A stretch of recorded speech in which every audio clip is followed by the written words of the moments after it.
Ryan makes $91,000 a year. He's not irresponsible. He doesn't gamble. He doesn't have expensive vices. He works hard, gets his paycheck every 2 weeks, and by the time the next one hits, he genuinely has no idea where the money went. He's not alone. Most people reading or watching this right now are some version of Ryan, and here's the thing nobody tells you. Ryan's problem isn't his income. Ryan's problem is that he's playing the wrong game entirely. Last year, Ryan upgraded his truck.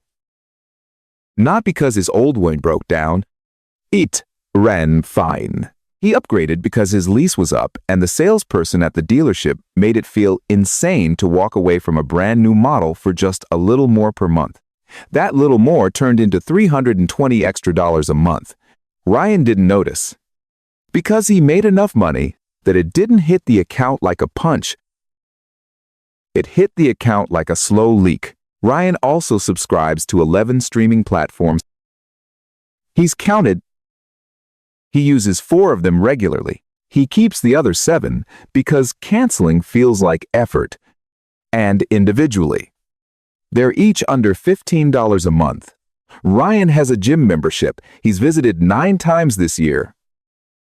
He has a home office full of equipment purchased over a productive feeling weekend in 2022 that he hasn't touched since. He has a kitchen full of gadgets, an air fryer, a sous vide circulator, a pasta maker, most of which have been used fewer than 5 times. Ryan earns $91,000 a year. He has less than 1 month of expenses saved. He is, by the clinical definition, one emergency away from financial chaos. Now let me tell you about Marcus. Marcus is a graphic designer. He makes $49,000 a year, lives in the same city as Ryan, and pays similar rent. By every surface-level measure, Marcus should be the one struggling. He's not. Marcus has 11 months of living expenses sitting in a high-yield savings account. He invests 18% of every paycheck. He owns his car outright, a 2017 Honda Civic with 84,000 miles on it that runs perfectly. He has 3 streaming subscriptions. He rotates through one at a time. He cooks most of his meals, not because he's frugal, but because he actually enjoys it. Marcus isn't wealthy by the numbers, but Marcus is free in a way Ryan isn't. That freedom doesn't come from income. It comes from a set of principles that most people are never taught and most financial content never covers. Today, I'm going to walk you through exactly what those principles are. Because what separates Ryan and Marcus is learnable. And it doesn't require a raise. Here is the uncomfortable diagnosis. If you relate more to Ryan than to Marcus, your financial instability is not an income problem. It is a design problem. Your financial life, like any system, produces exactly the results it's designed to produce. If your system has no automatic savings mechanism, you don't save. If your system has no friction between impulse and purchase, you spend impulsively. If your system has no defined ceiling on lifestyle, your lifestyle expands to absorb every dollar you earn, and then a few more. The minimalist money approach isn't about living like a monk. Marcus doesn't deny himself anything he genuinely values. What Marcus has done, deliberately or instinctively, is redesign his financial system so that financial stability is the default output, not the exception. That's what this video is about. Not motivation, not a budget you'll abandon in 3 weeks. A redesign. Before we get to the specific rules, I want to give you one foundational idea that will change how you evaluate every financial decision you make going forward. The idea is this: every dollar you spend is a vote for a future version of your life. Most people treat spending as a transaction. Money goes out, a thing comes in. The exchange is over. But spending is never really over. When Ryan signed the paperwork on that truck lease, he didn't just buy a truck. He committed $320 of every future month for the next 4 years to a decision made in a dealership on a Tuesday afternoon. He traded future flexibility for present comfort. This is what I call the compounding cost of stuff. Everything you own and every commitment you make compresses your future options. Your gym membership isn't $45 a month. It's $540 a year of future income already spoken for. Plus, the mental overhead of knowing you're not using it. Your streaming subscriptions aren't individually meaningless. Together, they represent a recurring obligation your future self has to service, regardless of what that future self actually wants to watch. The minimalists who consistently build wealth aren't people with exceptional incomes or extraordinary discipline. They're people who understand that every dollar they don't commit today stays available for whatever opportunity, emergency, or freedom tomorrow brings. That's the lens. Now, here are the rules. Rule 1. Run a fixed cost audit every quarter. Ryan's financial leak isn't dramatic. It's a slow accumulation of recurring costs that each seemed reasonable in isolation. The fixed cost audit is simple. Open the last 3 months of your bank and credit card statements and list every charge that appears more than once: subscriptions, memberships, insurance plans, software licenses, storage units, app charges, everything that pulls money out on autopilot. Then ask yourself one question about each item. If I had to reauthorize this payment today, knowing what I know about how much I actually use it, would I? For most people, this exercise surfaces 2 to 5 charges they'd eliminate immediately if they were making an active decision. The reason those charges persist is precisely because they don't require an active decision. They were set up once, they recur silently. And the mental cost of canceling always feels higher than the monthly charge. That asymmetry is designed. Subscription businesses are built on it. Your job is to break the automation and force a conscious choice. Marcus does this every quarter.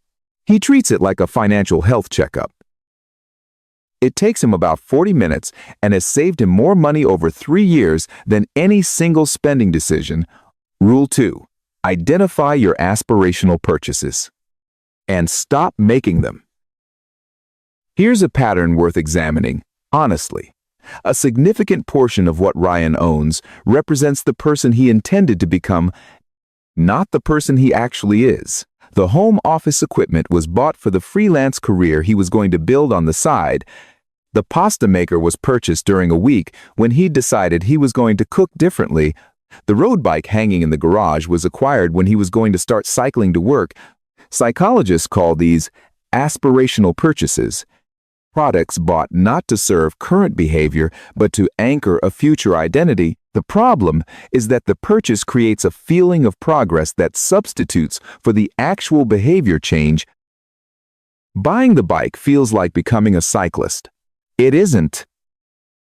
Aspirational purchases are expensive in 2 directions: the upfront cost and the ongoing storage and guilt tax of owning something you don't use that reminds you of a version of yourself you didn't become. The minimalist rule: don't fund the person you want to be until the behavior is already in place. Run 3 times a week for 2 months. Then buy the running shoes. Cook from scratch consistently for 6 weeks. Then invest in the kitchen equipment. Let the behavior prove itself before the money follows. This one rule alone would save the average American household several $100s a year. Based on how commonly this pattern shows up across consumer spending research, Rule 3. Calculate the true monthly cost of every major asset you own. Ryan thinks his truck costs him $580 a month. His lease payment, it doesn't. When you add insurance, which is $190 for his specific coverage level, plus The cost of gas for a vehicle that gets 18 miles per gallon at current prices, plus routine maintenance spread over the year, and the registration fees. The true monthly cost of Ryan's truck is closer to $920 a month. $920 a month is $11,040 a year. Over a 4-year lease cycle, that's $44,160. For a vehicle that gets him to and from the same places, a paid-off 2017 Civic would reach for approximately a third of that cost. The point isn't that trucks are bad purchases. Some people genuinely need them. The point is that most major assets have a true cost that's substantially higher than the payment people mentally account for. And most people never calculate it. Before acquiring any major asset, run the full cost calculation. Add up every recurring expense the asset will generate: financing, insurance, maintenance estimate, fuel or operating costs, storage, if applicable, and registration or licensing. That total is the real monthly number. Then ask whether the utility you get from the asset is worth that full number, not the payment. The full number. Marcus did this before buying his Civic. He ran the numbers, bought, used with cash, and redirected what would have been his monthly car payment directly into his investment account. 3 years later, those redirected dollars have compounded into something meaningful. Rule 4. Design spending friction into your environment. Ryan's phone has 4 shopping apps on it. His Amazon password is saved. He gets promotional emails from 14 retailers twice a week. A brand he bought from once runs a retargeted ad showing him something he glanced at online. When he's bored, he browses. When he browses, he occasionally buys. This is not a willpower problem. This is an environment problem. The retail and digital advertising industries spend billions of dollars specifically to reduce the distance between your attention and your wallet. Every saved password, every one-tap checkout, every just one more item, and you get free shipping prompt is engineered to convert impulse into purchase before your rational mind can catch up. Minimalists fight this at the structural level, not the willpower level. Friction measures that actually work. Delete shopping apps from your phone, not hide them. Delete them. Remove saved payment information from every online retailer you don't use weekly. Unsubscribe from retail email lists in a single dedicated session. Set up a separate friction account. A checking account with no card attached that holds your non-essential spending money, requiring a deliberate transfer before any discretionary purchase. The most powerful single habit is the 48-hour hold. For any non-essential purchase above a personally chosen threshold, Ryan's might be $75. Yours might be $150. You simply wait 48 hours before completing the transaction. No judgment. No restriction. Just a pause. Research into consumer decision-making consistently shows that most impulse purchase desires fade significantly within 24 to 48 hours when the purchase isn't immediately completed. The desire was real. It was also temporary. Friction lets time do the filtering. Rule 5. Anchor your lifestyle to a number, not a feeling. Here's what happened to Ryan's financial life after his last 2 raises. He spent both of them not intentionally, not recklessly. He just gradually upgraded his life to match his new income level. Nicer apartment, newer truck, more frequent dinners out. The streaming services added one by one. Each upgrade felt reasonable. The cumulative effect was that his expenses expanded perfectly to absorb his income growth, leaving his margin exactly where it was before the raises. This pattern is called lifestyle inflation, And it is the primary mechanism by which people who earn good incomes remain financially stagnant. The antidote is what Marcus has done. Anchor your lifestyle to a specific, written number, not a feeling of what you can afford. Marcus decided, concretely, that his annual spending would stay at or below $31,000. A number he calculated represents everything he genuinely needs and the things he genuinely values. With nothing added for appearances or convenience, when he got a raise, that number didn't move. The additional income went directly to savings and investment. Your number will be different. The exercise is the same. Sit down, honestly calculate what a genuinely satisfying life costs you annually, and write that number down. Not your fantasy lifestyle number. Not what your income allows. What genuinely satisfied living actually costs. Then, treat that number as a ceiling, not a starting point. Every dollar above it is margin. Margin is freedom. Rule 6. Apply the replacement test to everything you already own. This is an exercise Marcus does once a year, and it's more powerful than it sounds. Walk through your home, or scroll through your subscriptions, or look through your closet. And for each item, ask a single question. If this disappeared tomorrow, would I spend money to replace it? Not would I miss it? Because emotions aren't reliable guides here. Not could I use it someday? Because someday is where functional things go to die.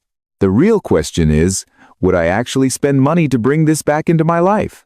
For a large portion of what most people own, the honest answer is no.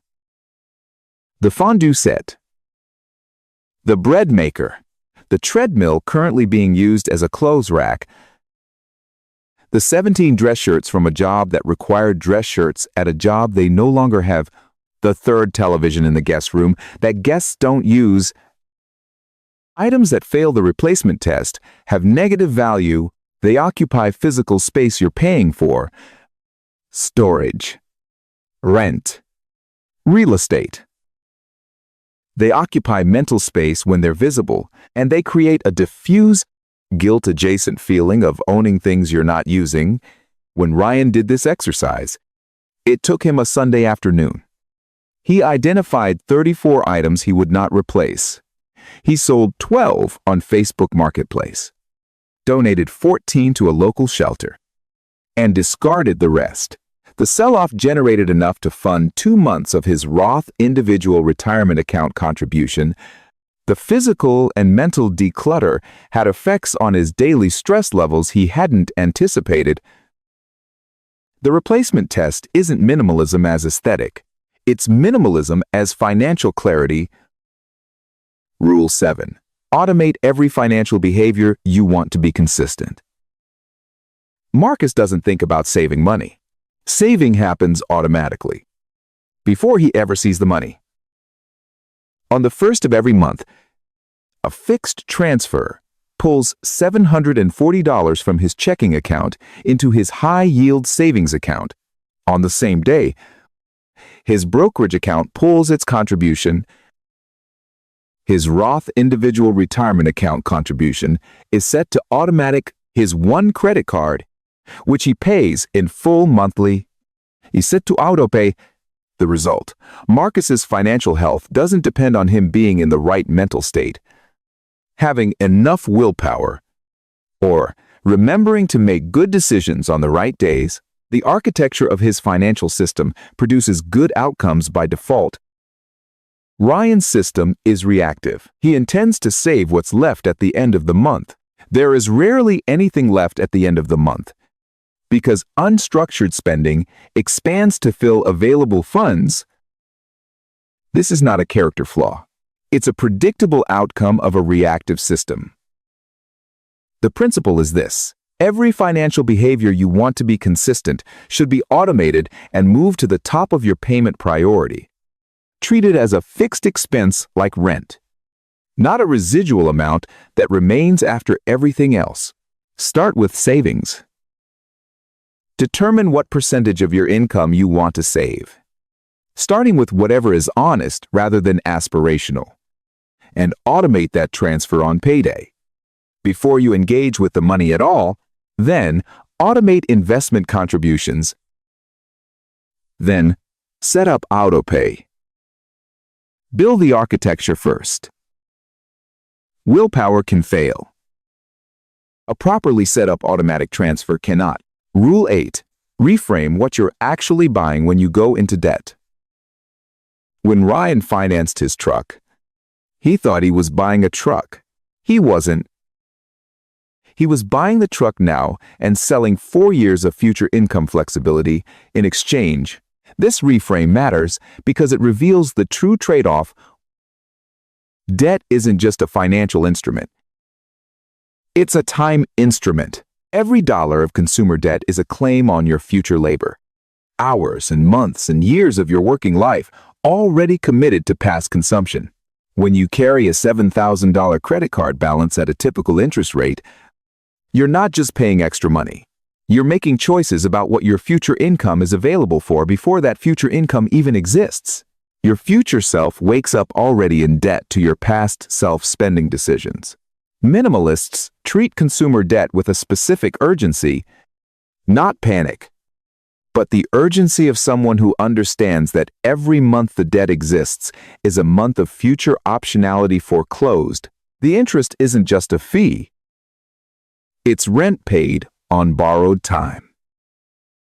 The practical implication: when evaluating any purchase that would require debt, don't ask, "Can I afford the monthly payment?" Ask instead, "Is this item worth committing a certain number of months of my future income to?" Stated that way. Most discretionary debt makes less sense than it does when framed as a manageable monthly amount. Ryan paid off his credit card balance over the 8 months following the Sunday afternoon he did his replacement test. The monthly payments he freed up went directly into his emergency fund. For the first time in 4 years, he had a month of expenses saved. It was the first time he checked his bank account without the low-grade dread that had been living behind his ribs for most of his adult life. Rule 9. Build a financial identity. Not just rules. Here's why most people's financial resolutions fail. Rules exist in tension with identity. If your self-concept is someone who enjoys the finer things or someone who treats themselves because they work hard, no budget rule will consistently win against that identity. The identity always wins in the long run. Because behavior is ultimately downstream of how we see ourselves, Marcus doesn't think of himself as someone who is disciplined about money. He thinks of himself as someone who values freedom more than stuff. That identity shift changes everything. When Marcus drives past a dealership and doesn't go in, he's not exercising restraint. He's being consistent with who he is. When he eats at home instead of a restaurant, it's not deprivation. It's alignment. Building a financial identity starts with a written financial philosophy. 3 to 5 sentences describing what you believe about money, what role you want it to play in your life, and what you're building toward, not goals. A worldview. Ryan wrote his after his Sunday declutter session. It reads, "I am someone who builds financial margin, so I have real choices. I own things that serve my life, not things that perform my life for others. Money saved is future freedom. I don't trade long-term options for short-term impressions." He put it on an index card in his wallet, not because he reads it constantly, but because writing it made it real. And real things can be built toward. Identity-based financial change is slower to start than rule-based change. It is dramatically more durable once it takes hold. Rule 10. Measure your financial health by margin, not balance. The number most people track when thinking about financial health is their balance, how much they have at any given moment. Minimalists track a different number: margin. Margin is the gap between your monthly income and your monthly necessary expenses. It's your financial breathing room.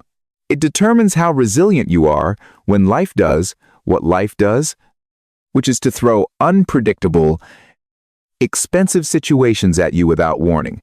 A high balance with low margin is fragile. A single large expense can destabilize everything. Low margin means you're always one bad month away from debt. High margin, with a modest balance, is robust. Emergencies are inconvenient, not catastrophic. Opportunities can be taken. Risks can be considered rather than reflexively avoided. Marcus tracks his margin every month. Not to congratulate himself, but because it's the most honest reflection of whether his financial life is moving in the right direction. His margin has grown every year for 3 consecutive years.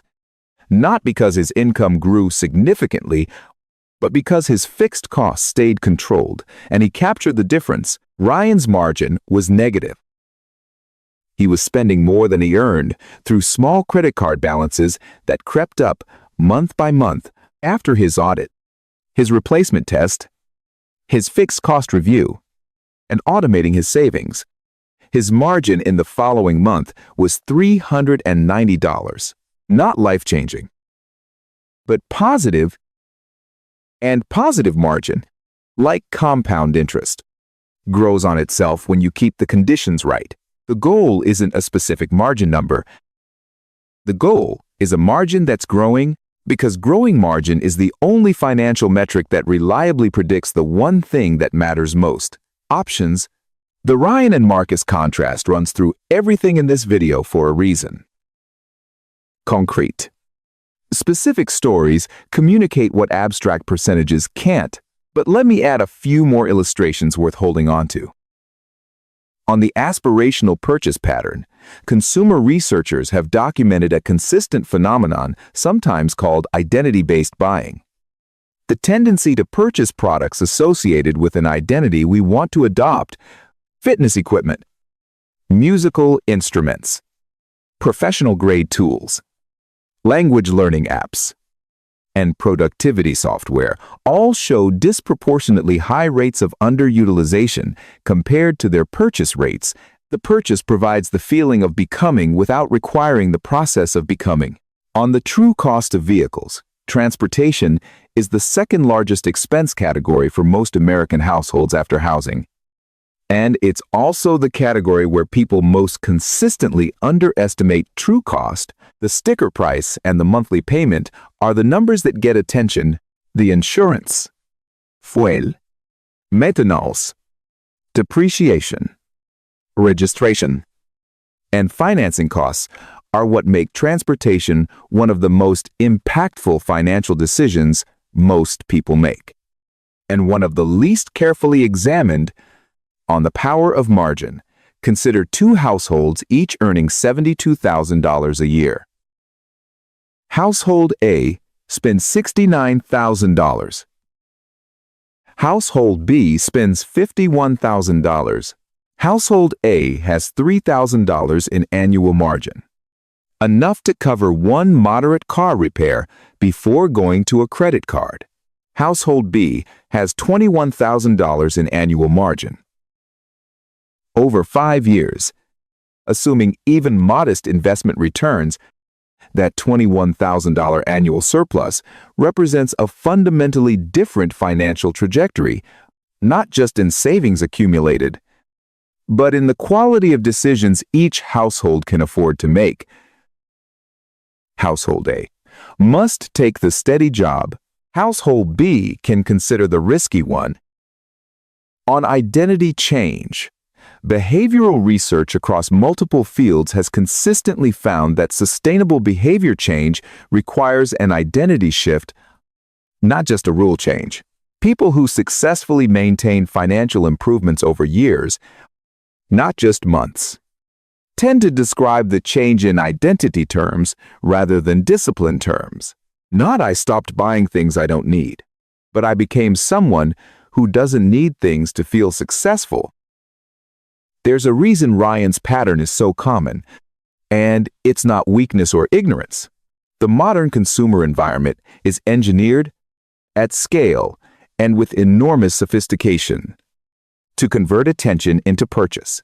Retail apps are designed by teams of behavioral scientists whose explicit job is to reduce the psychological distance between "I want this" and "I bought this."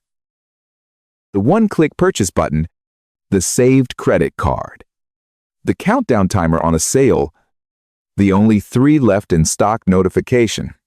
None of these are accidents. They are the application of decades of research into human decision-making, all pointed in one direction. This isn't a conspiracy. It's just incentives. Retail businesses make money when you buy, so they invest heavily in making buying easier and faster than not buying.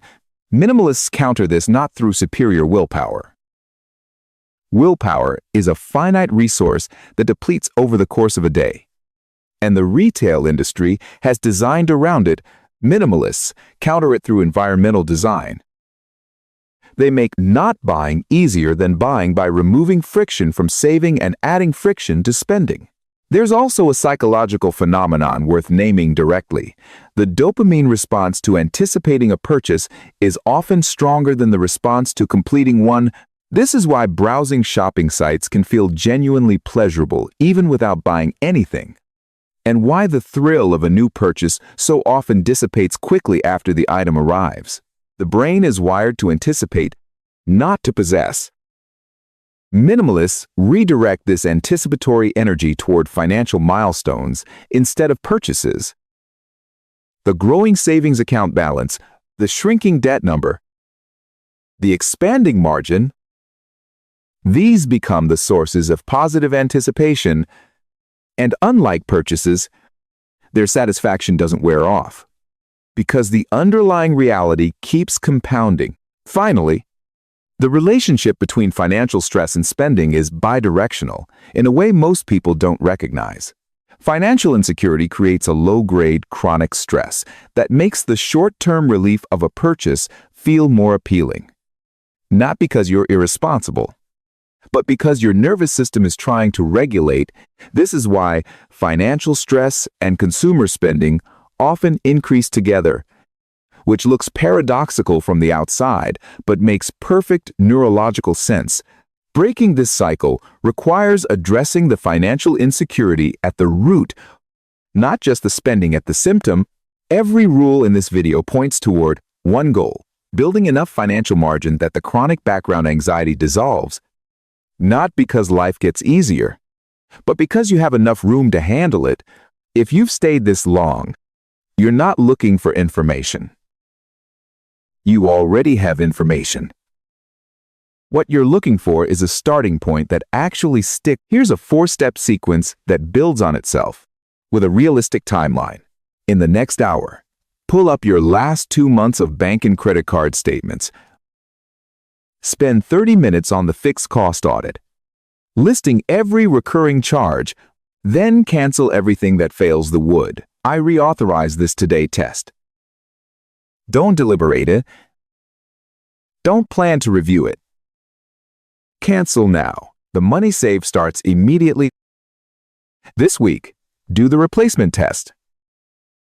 Walk through your home, or your closet, or your garage, and identify 10 items you would not replace if they disappeared. Sell, donate, or discard them. Notice what it feels like to make a decision instead of letting stuff persist through inertia. This month, calculate your margin. Take your monthly take-home pay and subtract everything you actually spend, including the amounts you don't usually think of as expenses. If the number is positive, you have margin to work with. If it's negative, you now know your real problem. Either way, you're seeing clearly for the first time. Then write your financial philosophy, 3 to 5 sentences. What do you believe about money? What are you building? What is your enough number? Write it like you mean it, because you do. Ryan's is on an index card in his wallet. This quarter, automate one thing. Set up an automatic transfer from your checking account to savings on payday. Whatever amount is honest. Even if it's small, let the automation prove to you that saving can be default rather than effortful. These steps don't require a personality change or a dramatic lifestyle overhaul. They require about 3 hours of setup and the willingness to look at your financial reality clearly. Everything after that is maintenance and compounding. Ryan is not a cautionary tale. He's a starting point. 6 months after the Sunday afternoon, he did his replacement test. Ryan's financial picture looks different. He's still making $91,000. He didn't get a promotion, didn't launch a side hustle, didn't start a business. He changed the design of his financial system and let the design do the work. His margin went from negative to $680 a month.